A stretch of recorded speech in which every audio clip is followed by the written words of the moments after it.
Olá, minha gente! Como vocês estão? Estamos aqui de novo no Conversa Chá para bater um papo muito gostoso sobre relacionamento. E vocês já sabem que quando a gente fala de relacionamento aqui, a coisa é boa, né? Vocês sabem que eu adoro falar de relacionamento. Eu por muito tempo achei que aqui, nessa nossa coluna de relacionamento, eu deveria falar só de namoro, de beijo na boca e coisas assim. Demorou um pouco para eu entender que relações são relações. O tempo todo. Quando a gente está se relacionando com outras pessoas, elas são relações, elas são um encontro com o outro. E quando a gente está se relacionando com a gente mesmo, também é importante olhar para isso. Então hoje a gente vai falar de autoconhecimento. Por isso, pega o seu chazinho e bora conversar.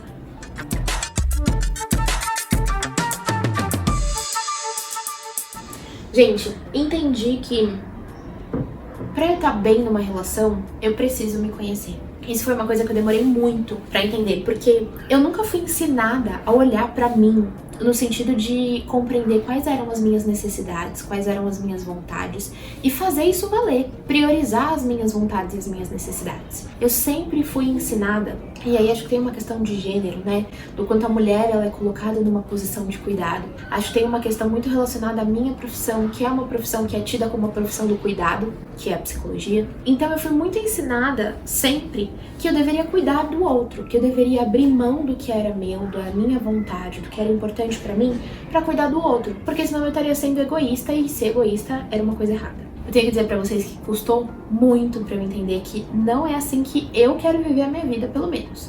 Por isso que eu vim conversar com vocês. Quero saber a opinião de vocês, deixem aqui nos comentários, mas quero trazer um pouco da minha experiência pra que, de repente, sei lá, vocês pensem pelo menos sobre isso antes do que eu tive que pensar e da forma como eu tive de lidar.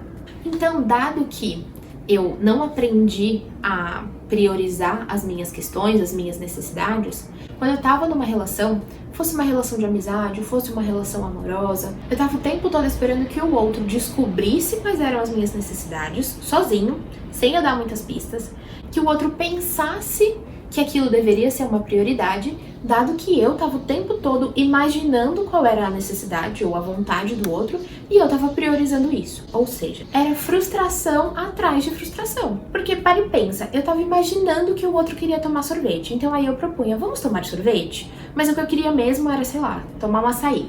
Eu não gosto de açaí, mas vocês entenderam, né?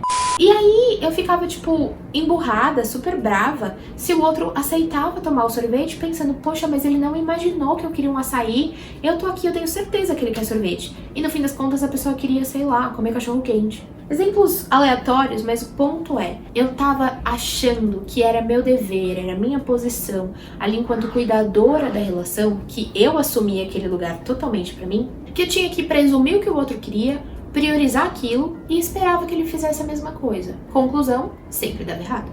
Eu não sei o que o outro quer, o outro precisa me contar. Ou eu posso perguntar, você quer tomar sorvete? Eu gostaria muito de tomar um açaí. E aí a gente vai construindo juntos essa relação. Mas para que eu possa chegar nesse espaço de perguntar, eu preciso primeiro saber que eu quero tomar um açaí. Ou, no meu caso, saber que eu nem gosto de açaí. Mas para isso eu preciso me permitir viver esse espaço, eu preciso me permitir entender quais são as minhas demandas e as minhas necessidades. E principalmente entender que não é egoísmo buscar aquilo que eu quero. Porque se eu descubro que eu quero açaí, o outro tem certeza que ele quer cachorro quente, e a gente não consegue juntar isso, os dois estão muito confortáveis em dizer, bom, eu quero açaí, você quer cachorro quente, a gente se encontra daqui 15 minutos, pode ser? E fica tudo bem. A gente entende que é prioridade naquela relação e em qualquer outra relação que eu cuide de mim mesma e que ele, ela, cuide de si mesmo também, para que o nosso encontro seja um encontro saudável. Eu cansei de passar por situações em que eu ficava puta da vida com as minhas amigas, eu fechava a cara e elas me perguntavam o que aconteceu e eu falava nada e elas tinham que adivinhar o que foi que me deixou chateada. Como que elas iam adivinhar, meu Deus? Me diz. Se eu emburrava a cara e falava nada, e elas me perguntavam e eu dizia nada. Como? Como que elas iam adivinhar? Como que elas iam resolver esse problema? Eu ia ficar com aquela cara de bosta o resto do dia, elas estavam chateadas, eu estava chateada, e ninguém chegava na conclusão do problema. Ninguém conseguia resolver aquele problema. E chegar num acordo, no meio termo. Então, pra mim, foi fundamental me conhecer. Por isso o tema de hoje é autoconhecimento. Porque eu entendi que a partir do momento que eu sei as minhas necessidades, as minhas vontades, eu consigo encontrar um outro que também sabe disso tudo, 2 seres autônomos. E a gente consegue se relacionar com mais qualidade. Um exemplo prático e bem recente. Da minha relação com o Breno. No começo do isolamento, o Breno passou por uma fase em que ele tava jogando bastante no computador, então sei lá, todo dia à noite ele resolvia jogar. E eu tava numa fase em que eu tava demandando muita atenção dele. Então eu ficava, poxa, que saco, você tá o tempo todo jogando, só tem nós 2 nessa casa, e você tá o tempo todo jogando. E aí eu passei a exigir demais dele, e eu me dei conta de que eu tava pedindo mais do que o necessário. Eu me dei conta de que estávamos isolados. A gente não sabia por quanto tempo a gente ia ficar. Estamos há mais de 6 meses, no caso. Mas a gente não sabia por quanto tempo a gente ia ficar isolado. E eu estava ansiosa. Eu estava tensa em relação a tudo isso. Eu não precisava dele do meu lado. Eu precisava lidar com essa ansiedade. Eu percebi isso com conversa com as minhas amigas, com terapia, passando por todo esse processo de autoconhecimento, tentando identificar aquilo que estava gerando aquele conflito e consegui colocar pra ele de cara, tá tudo certo com o seu jogo, não tem nada a ver, desculpa, falei besteira. O meu lance aqui é uma ansiedade minha que tá aparecendo como, Breno, fica aqui ao meu lado, mas isso não vai resolver. E não resolvia mesmo, porque nas vezes em que ele parava de jogar e vinha ficar do meu lado, ficava desconfortável, não tava bacana. E isso não tem nada a ver com querer estar um com o outro, porque naturalmente a gente se ajustou. Eu entendi que eu voltei a dar conta de mim mesma sozinha.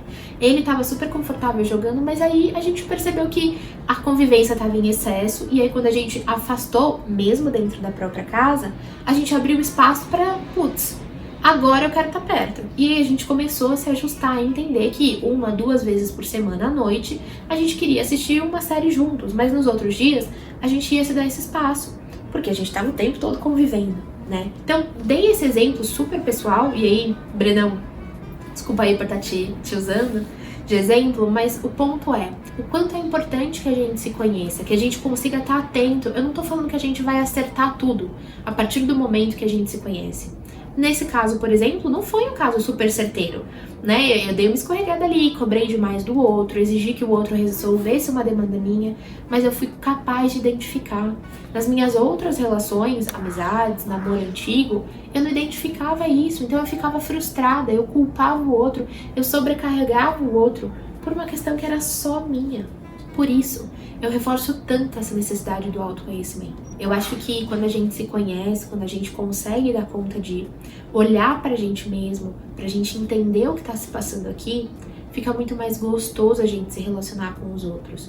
Porque a gente sabe o que é nosso, o que é do outro. Inclusive, pra dizer, querida, querido, isso aqui é seu. Não posso lidar com essa sua demanda. Ela é demais pra mim, é muito pesada, não quero ou não tenho condições de carregar.